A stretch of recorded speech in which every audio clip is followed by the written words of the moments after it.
તો છોટાઉદેપુર જિલ્લાના ઇતિહાસમાં પ્રથમ વખત આયોજિત ભવ્ય દોડ મેરેથોનને બોડેલી ખાતે અભૂતપૂર્વ પ્રતિસાદ મળ્યો છે।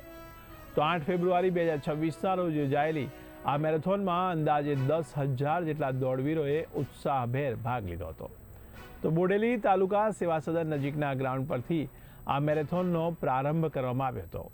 તો જિલ્લા વહીવટીતંત્ર અને કલેક્ટર ગાર્ગી જૈનના નેતૃત્વમાં આયોજિત આ ઇવેન્ટમાં રાજ્યભરમાંથી મોટી સંખ્યામાં દોડવીરો પણ જોડાયા હતા। બોડેલી છોટાઉદેપુર ખાતે દોડ આત્મનિર્ભર ભારત તરફ મેરેથોન આયોજન કરવામાં આવ્યું છે। એમાં આશરે 10,000 જેટલા ધાવકોએ પાર્ટિસિપેટ કર્યું છે અને બધા લોકોએ બહુ ઉત્સાહથી અને એનર્જેટિક વેમાં પાર્ટિસિપેટ કર્યું છે।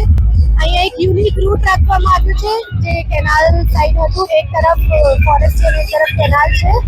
એનાથી આ જે દોડ છે આ ટ્રાઇબલને એક નવા રૂપ, ટ્રાઇબલ વિસ્તારને એક નવા રૂપ આપશે અને અમે લોકો કોશિશ કરીએ કે દર યર એક એવી રીતના પ્રોગ્રામ આયોજન કરીએ અને આપણે વડાપ્રધાન શ્રી અને માનનીય મુખ્યમંત્રી શ્રીના જે સ્વપ્ન છે ફિટ ઇન્ડિયાના આ સ્વપ્નને સાકાર કરીએ।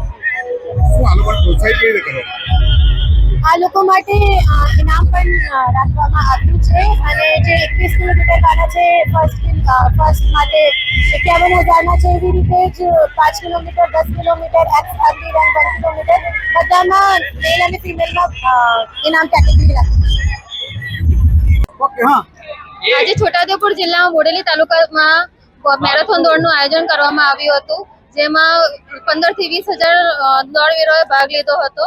મેં 5 કિલોમીટરમાં ભાગ લીધો હતો, બહુ જ મજા આવી। કલેક્ટર મેડમ દ્વારા બહુ સરસ વ્યવસ્થા કરવામાં આવી હતી અને બહુ જ મજા આવી જ્યારે પાણીની, લીંબુ પાણીની બધી જ વ્યવસ્થા હતી, જેથી દોડવીરોને બી મજા આવી અને લોકો ચાલતા બી 5 કિલોમીટર પતાવ્યા છે, જે બરોડા કરતા પણ વધારે મેરેથોનમાં લોકોએ ભાગ લીધો છે, જેથી કલેક્ટર મેડમનો ખૂબ ખૂબ આભાર।